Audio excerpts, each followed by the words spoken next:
Pessoal, vamos falar de ação? Antes de mais nada, a ação é renda variável, o resto é renda fixa, ok? A ação é que é renda variável. O que é uma ação? Ação, o próprio nome diz, é uma fração. Ação é uma fração. Fração do capital social da empresa, ok? Fração é um pedacinho, ou seja, o acionista ele é proprietário de um pedacinho da empresa, ok? Ação, ela pode ser ordinária ou preferencial. E o próprio nome diz, ordinária vem de ordem. Que ordem que eu dou? Direito de voto nas assembleias da empresa, ok? E a preferencial, preferência. Preferência no quê? Preferência no recebimento de dividendos. Aí eu deixo para vocês um quadro resumo para vocês reforçarem os conceitos. Levem, gente, ações é renda variável, o resto é renda fixa. Ação preferencial, teoria das moedinhas. Pega 3 moedinhas, ignora a de 5, vem a de 10, a de 25 e a de 50. Coloca as 2 canetinhas pretas aí fazendo as divisórias, como eu expliquei para vocês, né? E aí fica muito fácil saber o que são as características de uma ação preferencial. Primeira divisória aí de caneta tá batendo na de 10, não é? Então, a ação preferencial paga dividendos 10% maiores. Maiores do que quem? Do que os ordinários recebem, ok? A de 25 no meio é para a gente lembrar que uma ação preferencial ela paga pelo menos 25% do lucro líquido da empresa, ok? Para os acionistas preferenciais. E a de 50 no limite aí da outra caneta, para a gente lembrar que a emissão de ação preferencial é limitada a 50% do total de ações da empresa. O resto tem que ser ordinário, ok?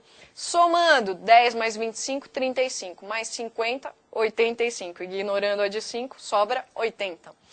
Para a gente lembrar que em caso de venda da empresa, o acionista preferencial recebe pelo menos 80% do que foi pago para os ordinários. Isso daqui não é uma super ação preferencial. Tendo pelo menos um desses 3 itens aí que eu deixo para vocês, isso já vale como ação preferencial. E por que as 3 moedinhas são importantes? Para a gente lembrar que numa ação preferencial, se o acionista ficar 3 resultados da empresa sem receber grana, din-din, ou seja, a empresa está no preju, ele passa a adquirir um direito que ele não tem, que é o direito de voto, ok? Mercado primário, mercado secundário, isso é questão polêmica na Ambide. Sempre cai e a gente faz confusão. Então vamos lá. Mercado primário é quando eu negocio títulos e ações virgens, ok? Levem isso, é a primeira vez da ação, é a primeira vez do título. Cuidado, porque a Ambide vai colocar como alternativa errada que mercado primário é quando são negociadas ações de primeira linha. Não tem nada a ver, é primeira vez, quando a ação ou títulos são negociados pela primeira vez, levem, tem que ser títulos e ações virgens. E o mercado secundário, quando já passou pela mão do investidor e está na mão do outro investidor. Ou seja, quando são negociados títulos e ações de segunda mão, ok? Já passou, já está no mercado, quando o título e a ação já estão no mercado. Aí vira mercado de segunda mão, mercado secundário.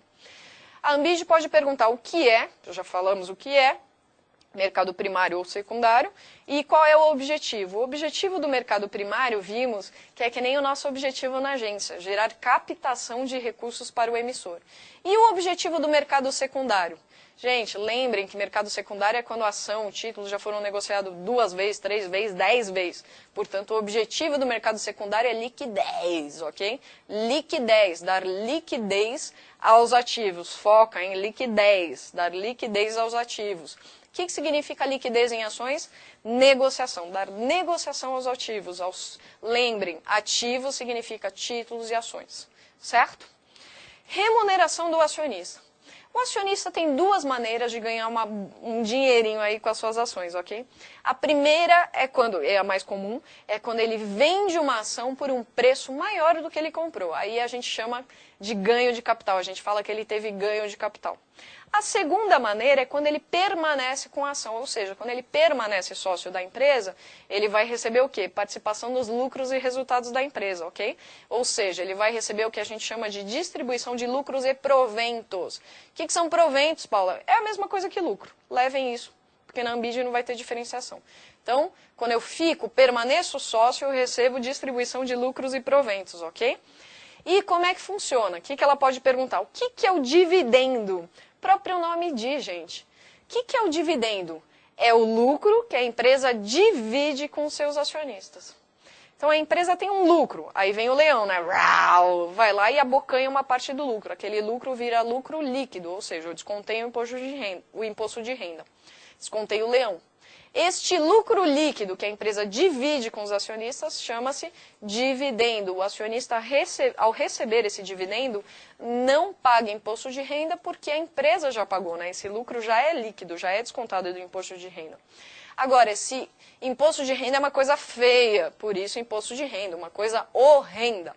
Ou seja, a empresa, via de regra, ela acaba tentando camuflar uma parte do seu lucro. Como é que ela faz? Aquele lucro, quando vira lucro, lá vem o leão. Aí, para não vir o leão, o que ela faz? Ela joga para cima uma parte do seu lucro e camufla, passa a chamar de reserva. Olha, leão, não chega perto daqui, que isso daqui é reserva da minha empresa. Ao fazer isso, ela não pagou imposto de renda.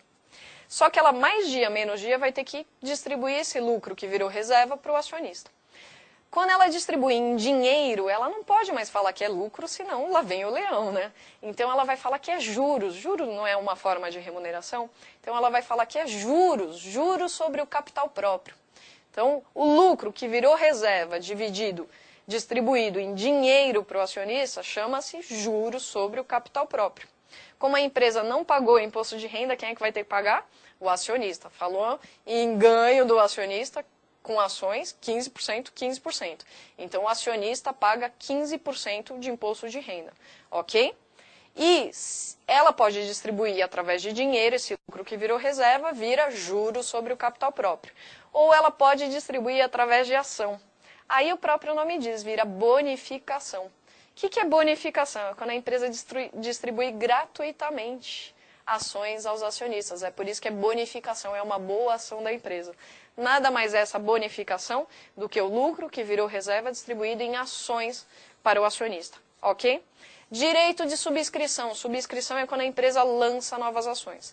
Se a empresa lança novas ações, a participação da Paula no Itaú, por exemplo, que é de 10%, vai diminuir.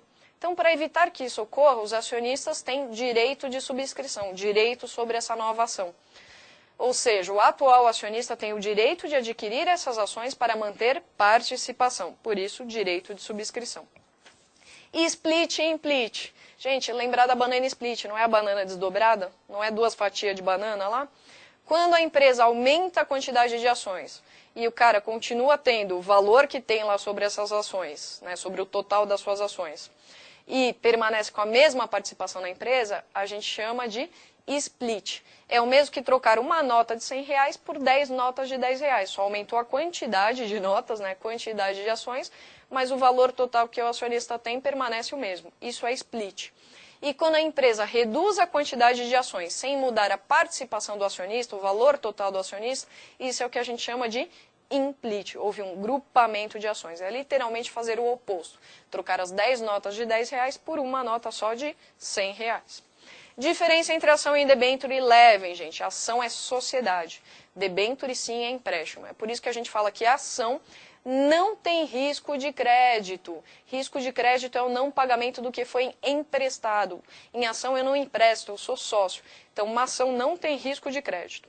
E, por último, quais são as despesas que eu tenho com ações? É só lembrar das 3 moças envolvidas na negociação com ações. Eu tenho a corretora envolvida, portanto, vai haver uma cobrança de taxa de corretagem. Eu tenho a CBLC, Cbolsa, né, envolvida, portanto, vai haver a cobrança da taxa de custódia. E eu tenho a Bolsa de Valores envolvida, portanto, vai haver a cobrança de uma taxa que inicialmente ela chamou de amolamento, e para não pegar mal, ela mudou de emolumento, para emolumento. É a taxa cobrada pela Bovespa sobre a negociação de ações.